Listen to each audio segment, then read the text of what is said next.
May load ka ba or may data pero walang internet? Or kakaload mo pa lang ng only 1 month pero walang lumalabas na data at walang internet? So kailangan naka-turn off ito mga katropa sa ating settings. So baka na-reach mo na ang maximum data limit in 1 month. So saan ba ito hanapin? Unang-una mga katropa, punta ka lang sa settings ng inyong mga cellphone. Click mo lang ang settings. At hanapin mo dito mga katropa itong mobile network. Sa ibang cellphone ay mobile data. Click mo lang. At hanapin natin dito mga katropa itong data usage. Click natin. At dito natin makita mga katropa ang data usage limit. So dapat naka-off ito mga katropa. Click lang natin itong data usage limit.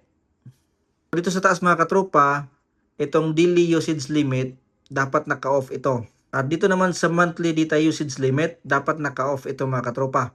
Kasi kapag na-reach mo na ang limit, kahit pa may 1 month only ang SIM mo, or kakaload mo pa lang ng only 1 month, ay walang lumalabas na data at walang internet. Click mo lang itong monthly data usage limit. At dito mga katropa, i-turn off mo lang. Click itong done. Dito naman sa daily data usage limit, click mo lang ito. Dapat i-turn off ito mga katropa. Click itong done.